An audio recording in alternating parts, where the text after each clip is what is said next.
What are the permissible reasons? Does the law allow discrimination? In certain cases, yes. Let's look at physiology, not physical strength, wherein certain physical requirements are required to carry on a particular job, let's say. Now, the complexity of lifting things or to operate certain machines, you might need certain physical characteristics. So, physiology and not physical strength can be a criterion.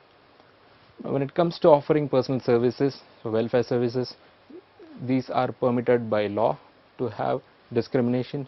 And when it comes to legal restrictions, when your workforce is to be deployed across the geography, across different countries, you might encounter certain local laws wherein only certain segment of people can be employed. You have to adhere to that particular legislation. You will have to focus and follow on that particular legislation. These are permissible discriminations. Now, what are the equal opportunities in practice? How do you do it? What is a diversity policy? Now, step one is to analyze your business environment. Now, you need to take a careful stock of your business environment. What is your current diversity level? Are you an equal opportunities employer? So, make a complete analysis. Step two, define diversity and its business benefits for your organization.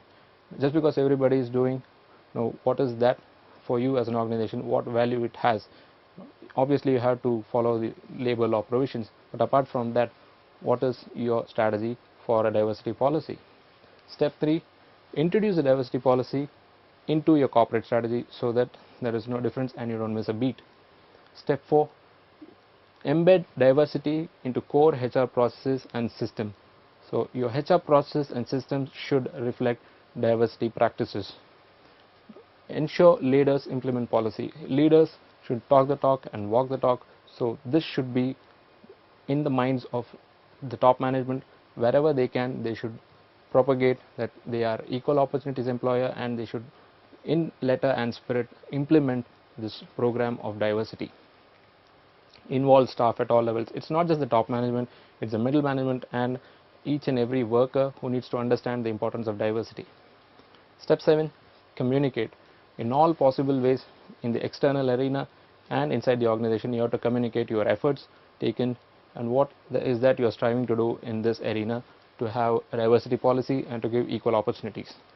Now, understand your company's need. What is that your company needs in this sphere, and what are the opportunities and how you will benefit, and what is the benefit that you can pass on to your stakeholders, say the employees and to the external community.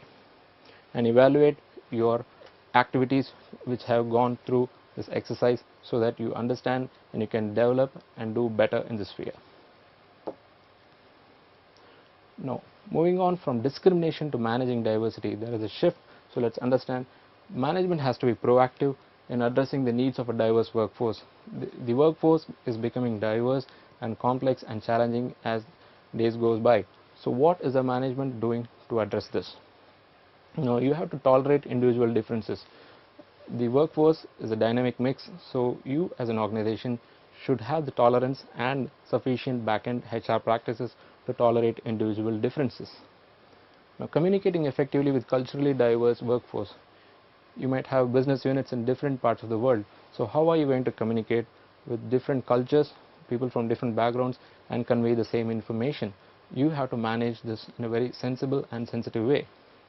Managing the adjustments for an aging workforce. Apart from culture, an aging workforce, how are you going to tune your work practices, your benefits, and other HR measures to suit an aging workforce? Managing cooperative working in ethnically diverse teams. How do you manage that cooperation? When you can have problems in the same team in the same location, you are managing teams in different locations across the world from different ethnic backgrounds. So how do you achieve their cooperation and finally achieve business objectives? Managing diverse career aspirations and paths. Each and every group has different aspirations and career paths.